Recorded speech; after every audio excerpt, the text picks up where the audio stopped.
नमस्कार, मैं हूं आपके साथ हर्षिता मिश्रा और आप देख रहे हैं स्टेट टुडे न्यूज। आइए शुरुआत करते हैं कुछ खास खबरों से।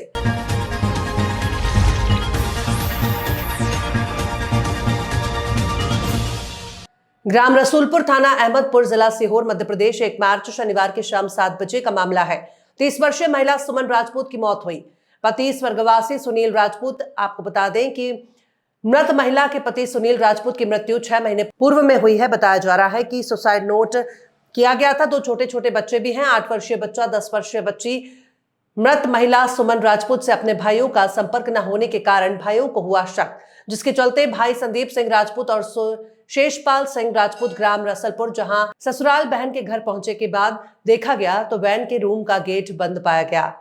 तो भाइयों के द्वारा खिड़की में से देखा गया तो बहन फांसी के फंदे पर झूलती नजर आई, जिसकी जानकारी संदीप सिंह ने अहमदपुर थाने में दी। मौके पर अहमदपुर पुलिस पहुंची।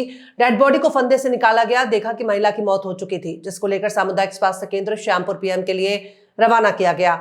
श्यामपुर में मृत महिला सुमन राजपूत का पीएम हुआ। रविवार को सुबह पीएम के बाद डेड बॉडी परिजनों को सौंप दी गई है। जब मीडिया के सुमन राजपूत के दोनों भाइयों से बात हुई तो संदीप सिंह राजपूत और शेषपाल सिंह राजपूत के द्वारा बताया गया कि मेरी बहन सुमन राजपूत को कई दिनों से प्रताड़ित किया जा रहा है, जिसकी जानकारी हमें भी थी, लेकिन हमने बहन के ससुराल पक्ष ज्ञान सिंह राजपूत और उसकी पत्नी, छोटे देवर जयपाल सिंह राजपूत और उनकी पत्नी सुरेंद्र सिंह राजपूत और उनकी पत्नी को हमारे द्वारा बार बार समझाने के बाद भी उन लोगों के समझ में नहीं आया और हमारी बहन को वर्तमान में प्रताड़ित करते जा रहे थे, जो कि आज प्रताड़ित बहन को इन लोगों ने मौत के घाट उतार दिया। थाना अहमदपुर के द्वारा मर्ग कायम किया गया है और अहमदपुर पुलिस जांच में जुटी है। मैं बैरसिया तहसील खुजाखड़ी ग्राम से आया हूँ जी। क्या हुआ आपके साथ?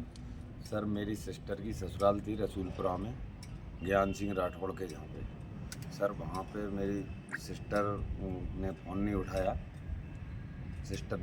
उठाया। तो सर हमने ससुराल में फ़ोन लगाया कि हमारी सिस्टर फ़ोन क्यों नहीं उठा रही है। तो उन्होंने बताया कि पता नहीं, अंदर से गेट बंद है, हमको मालूम नहीं है क्यों नहीं उठा रही है। तो सर मैंने कहा, हमने भी बार बार फ़ोन लगाया, उसके नहीं उठाने पर हम वहाँ से गाड़ी से आया मैं और आके मैंने यहाँ पे आवाज़ दी। मन्नू मेरी भांजी को आवाज़ दी। मैंने कहा, मन्नू मम्मी कहाँ पे है? तो कह मामा जी इस कमरे में। मैंने बेटा इधर आओ। तो मैंने कहा इधर आओ और मम्मी को आवाज़ दो। तो कह मैं नहीं आ रही मामा जी, आप ही देख लो इस कमरे में। मैं उस कमरे को सर खिड़की के ऊपर से झाँका, अलमारी में से झाँका मैंने उसके उधर, तो देखा तो फांसी पे लटकी हुई हमारी सिस्टर मिली। और इसमें जब आपने सिस्टर को फांसी के फंदे पे लटकते हुए देखा तो इसकी सूचना आपने कहाँ और किसको दी? मैंने ये सूचना अहमदपुर थाने में दी। फिर मौके पर पुलिस पहुंची या नहीं पहुंची? मौके पर पुलिस पहुंची, मेरे साथ में ही पुलिस वहां पर घटना स्थल पर पहुंची। उसके बाद डेड बॉडी को आपके द्वारा या पुलिस के द्वारा कहाँ लाया गया? अरे श्यामपुर लाया गया पोस्टमार्टम के लिए जी। जी। तो ये क्या फांसी पे जिस समय लटकी हुई थी आपकी सिस्टर, उस समय घर पर कुछ लोग मौजूद थे या नहीं थे? सब मौजूद थे। सास थी, ससुर थे। उन्होंने आपको ये जानकारी क्यों नहीं दी? पता नहीं सर, हमने फ़ोन भी लगाया कि हमारी सिस्टर रो रही है कि सो रही है, क्या कर रही है, वो तो जानकारी दे दो हमें। कल हमें मालूम नहीं है क्या कर रही है, ना हमने देखा ना हमें मालूम है। आपके देखते हुए आपको ये सुसाइड नोट लग रहा है या और भी कुछ है? नहीं सर, सुसाइड नोट नहीं है सर। ये मतलब इन लोगों ने उसको प्रताड़ित किया है सर, और इनने उसको प्रताड़ित करके मरने पर मजबूर किया है ना? हाँ। आपकी सिस्टर के बच्चे हैं क्या? हाँ, बच्चे हैं सर। कितने बच्चे हैं? एक बच्ची एक बच्चा। क्या नाम है बच्ची और बच्चे का? मन्नू है, मानवी बच्ची की। और सिस्टर का क्या नाम है आपका? सुमन राजपूत। उनके हस्बैंड का? सुनील राजपूत। है अभी वो? नहीं, वो शांत हो गए सर 6 महीने पहले। अच्छा। तो आप शासन प्रशासन सर प्रताड़ित करते थे सर, बहुत बुरी। कई बार हमसे कंप्लेंट की। हमने कहा बेटा आपके बच्चे हैं, आपके बच्चों के खातिर आप यहाँ तैर करो, हम आपको व्यवस्था करेंगे कुछ ना कुछ।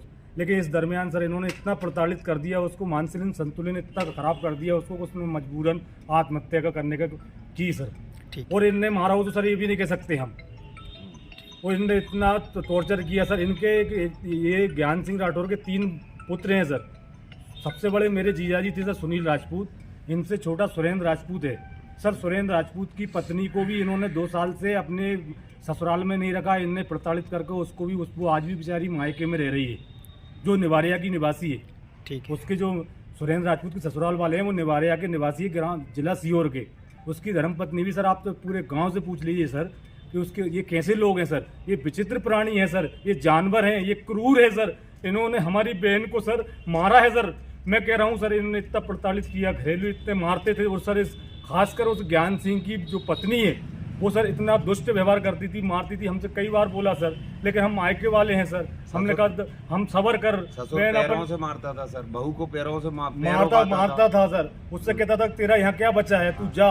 उसको जयपाल है, जयपाल की पत्नी कहती थी कि तू क्या कर रही है यहाँ पर, तेरा क्या बचा है यहाँ पर, तेरे खाने बच्चों के लिए कौन लेके, तेरे बाप देगा क्या, तू घर से पैसे लेकर आ, तेरे बच्चे पढ़ रहे हैं। तो वो सर जो मुख्यमंत्री योजना के जो पैसे आते थे, ये कहते थे चल जब जैसे ही पैसे आते उसको जबरदस्ती उसके अंगूठा लगवा के उससे पूरे पैसे निकलाते थे। इस मामले को लेकर एफआईआर आपकी तरफ से दर्ज कराई या नहीं कराई? सर हमने तो पूरी जो फर्स्ट जो इन्फॉर्मेशन होती है हमने थाने में जाकर बकायदा दर्ज कराई है, लेकिन एफआईआर अभी तक नहीं हुई है सर। अभी कागजी कार्रवाई की इन्होंने आश्वासन दिया, अभी तक कोई कार्रवाई अभी एफआईआर की नहीं हुई अभी तक। चलो अभी पोस्टमार्टम चल रहा था वर्तमान में। इन्होंने हमें आश्वासन दिया, लेकिन सर हमें लग नहीं रहा कि एफआईआर पर। हम ये चाहते हैं सर शासन से, प्रशासन से, सभी से कि हमारी बहन का जो हम दाह संस्कार से पहले हमारी एफआईआर होनी चाहिए और दोषियों को कड़ी से कड़ी सजा मिलना चाहिए सर। हमारी एक ही बहन थी सर, और ऐसी किसी भी बहन के साथ ना हो समाज में। पूरी समाज से हम विनम्र निवेदन करते हैं इसके खिलाफ आवाज़ उठाएं सर। अपील कर रहे हैं हमारी बहन को न्याय देने की कृपा करें। आगामी त्योहारों को लेकर पुलिस तत्पर है। इसी को लेकर क्षेत्र के आदिवासी अंचल के रावटी पुलिस थाना प्रांगण में आगामी त्योहारों के मद्देनजर क्षेत्र में कानून व्यवस्था को लेकर रावटी के गणमान्य जनों, पत्रकार गणों और नागरिकों की मौजूदगी में उपस्थित सभी से सुझाव प्राप्त किए गए और त्योहारों में शांति बनी रहे, इसके लिए सभी से सहयोग करने की अपील की गई। सभी त्योहार हंसी खुशी शांतिपूर्वक मनाएं, अपील की गई है। मेरा एक कहना है कि कल सोमवार है, मंगलवार तक नीनामा जी एक बैठक और तय करो और क्षेत्र भर के जो सरपंच है वही वॉलेंटियर का काम करेंगे, न कि अपने आसपास क्षेत्र के कोई जवान लड़के ये नहीं कर पाएंगे। आज लड़के अपने कहने में कौन लड़के खड़े हो रहे हैं बताओ ना। अपने भीड़ अपनों से काबू नहीं होगी। हर एक कार्यक्रम जिम्मेदार व्यक्ति ही जिम्मेदारी निभाता है, तो समझदारी पेश करनी पड़ेगी। 65 सरपंच है, 65 में से अगर 30 सरपंच 20 सरपंचों ने भी जिम्मेदारी निभा ली। सर आज ग्राम समिति की मीटिंग रखी, क्या मामला सर? आज थाना रावटी पर आगामी त्यौहार को देखते हुए शांति समिति की बैठक ली गई। शांति समिति की बैठकों में आम जनता से सुझाव प्राप्त करना और उनसे समस्याओं को बताना, या जो वॉलेंटियर हम इकट्ठा कर सकते ज़्यादा से ज़्यादा ताकि कोई दुर्घटना घटना ना हो, उसके लिए हम सचेत रहें। इसलिए आज अपने शांति समिति की बैठक ली गई। सभी सम्मानजन लोगों को बुलाया गया था, उनसे सुझाव प्राप्त किए हैं और उनसे मदद की भी अपेक्षा कर रहे हैं हम लोग कि त्योहारों को अच्छे से मनाएं। त्यौहार खुशियों के लिए रहते हैं, वहाँ पे कोई घटना दुर्घटना ना हो। 100 डायल 108 का उपयोग करें, फ्रॉड से बचें और बहुत सारी चीज़ें हमने साझा करी आज, और उसका निश्चित ही हमें अच्छा परिणाम मिलेगा और फ्यूचर में ये बैठकें होती रहेगी। धन्यवाद। भोजपुर रक्तदान कल्याण संगठन के बैनर तले आज 2 मार्च को विशाल रक्तदान शिविर का आयोजन स्थानीय स्वास्थ्य केंद्र परिसर में किया गया है। उक्त रक्तदान शिविर राजधानी भोपाल हमीदिया अस्पताल के प्रशिक्षित डॉक्टरों की मौजूदगी में संपन्न हुआ। भोजपुर रक्तदान कल्याण संगठन के संस्थापक हरपाल सिंह राजपूत ने बताया कि संगठन द्वारा विगत 10 वर्षों से रक्तदान शिविर का आयोजन किया जा रहा है, जिससे सैकड़ों यूनिट रक्त का दान किया जा चुका है। संगठन द्वारा लगने वाले शिविर में स्थानीय राजनेता, अधिकारी, सामाजिक कार्यकर्ता, व्यापारी सहित महिलाएं बढ़ चढ़कर हिस्सा ले रही हैं। समिति द्वारा विभिन्न प्रचार माध्यमों से लोगों को रक्तदान करने के लिए प्रेरित किया गया। रक्तदान शिविर में मुख्य रूप से आयोजनकर्ता हरपाल सिंह राजपूत, सत्येंद्र पांडे, खुदरा व्यापारी महासंघ के अध्यक्ष प्रीतम सिंह राजपूत, देवेंद्र सिंह राजू, डॉक्टर महेंद्र धाकड़, मध्य प्रदेश श्रमजीवी पत्रकार संघ के अध्यक्ष मोहन योगी, सर्वेश मित्तल, कमलेश लोधी, बबलू वैष्णव उपस्थित रहे। क्या नाम है आपका? मैं हरपाल सिंह राजपूत, भोजपुर रक्तदान कल्याण संघ। ये ब्लड डोनेट करवाने का काम कब से कर रहे हैं, कैसे आपको प्रेरणा मिली? विगत 12-13 वर्षों से हम लगातार रक्तदान के क्षेत्र में काम कर रहे हैं और हमारे 10वां वर्ष, इस वर्ष हमारा रक्तदान शिविर का 10वां वर्ष है। इसकी प्रेरणा मुझे ऐसे मिली कि जब मैं 18 वर्ष का था, मेरी माताजी को रक्त की आवश्यकता पड़ी थी। तब बड़ी समस्याओं से हमें उसकी व्यवस्था करना पड़ी थी। तो लगातार फिर ये आया कि कहीं ना कहीं अपने जैसे सक्षम लोग, जब हम सक्षम लोग को परेशान होना पड़ता है तो जो गरीब या कमजोर तबका है वो अपनी व्यवस्था कैसे करता होगा। तो उसके लिए एक मन में प्रयास आया। 2012 में हमने फेसबुक के माध्यम से एक ग्रुप बनाया। उस ग्रुप को अच्छा रिस्पांस मिला तो धीरे धीरे हमने हमारी संस्था को रजिस्टर्ड कराया। और आज जब हमने प्रथम वर्ष रक्तदान शिविर लगाया था तो 18 यूनिट से हमारा रक्तदान शिविर प्रारंभ हुआ था। और आज ईश्वर की कृपा से पिछले वर्ष में हम 160 यूनिट तक हमने अपने रक्तदान शिविर को पहुंचाया। और स्थानीय जागरूकता अभियान चला के जागरूकता रैलियों के माध्यम से अन्य कई स्रोतों से हमने लोगों तक अपनी बात पहुंचाई, उन्हें जागरूक करने का प्रयास किया। आज क्षेत्र के काफ़ी युवा इस संस्था के साथ जुड़े हुए हैं और रक्तदान के क्षेत्र में सराहनीय कार्य कर रहे हैं, जगह जगह जागरूकता कर रहे हैं।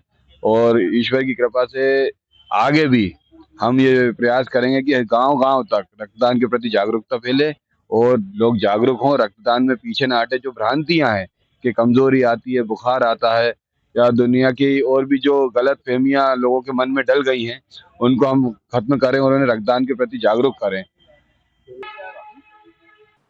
रावटी नगर के नवयुवक मित्र मंडल ने रक्तदान शिविर लगाया। इसमें मंडल के पदाधिकारी, सदस्यों सहित अन्य ने रक्तदान किया। यहां 111 यूनिट रक्तदान एकत्रित किया गया। सीएमएचओ डॉक्टर एमएस सागर और खंड चिकित्सा अधिकारी डॉक्टर हिमांशु राव के मार्गदर्शन में शिविर लगा।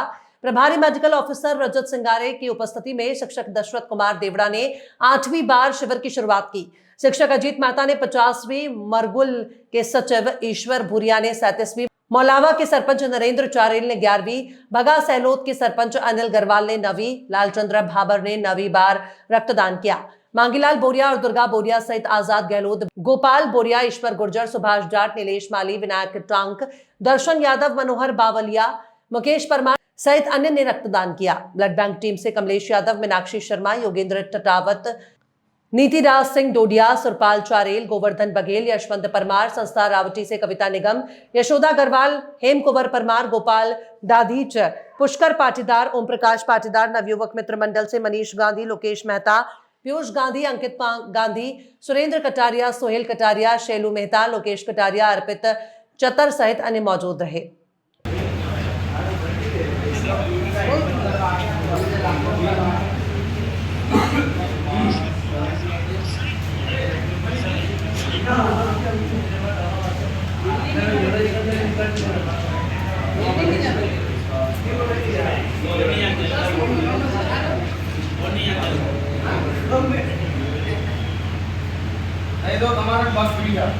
सुवासरा विधायक हरदीप सिंह डंग ने अपने जन्मदिन के अवसर पर बालाजी से लिया आशीर्वाद और गौ माता को खिलाया गुड़। आपको बता दें कि विधायक हरदीप सिंह बालाजी महाराज के परम भक्त हैं। आए दिन वो बालाजी महाराज की कथा कीर्तन में हिस्सा लेते रहते हैं, जिससे वो जनता के बीच काफी लोकप्रिय हैं। विधायक के जन्मदिन के अवसर पर बड़ी संख्या में कार्यकर्ता खेजड़िया हनुमान जी मंदिर पर पहुंचे, जहां पर कार्यकर्ताओं ने अपने विधायक को पुष्पमाला पहनाकर जन्मदिन की शुभकामना दी। सीतामऊ नगर परिषद मनोज शुक्ला ने भी अपनी टीम के साथ विधायक हरदीप सिंह को जन्मदिन की शुभकामनाएं दी।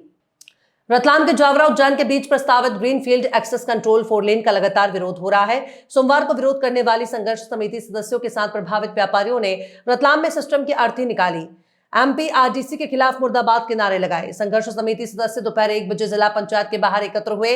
यहां से सिस्टम की अर्थी को कंधे पर रखकर अंबेडकर मैदान, रोटरी गार्डन, अंबेडकर सर्कल से होते हुए पैदल कोट चौराहा पहुंचे। यहां नारेबाजी कर सिस्टम की अर्थी को जलाया। विरोध को देखते हुए पुलिस बल भी मौजूद रहा। वहीं जानकारी में बताया कि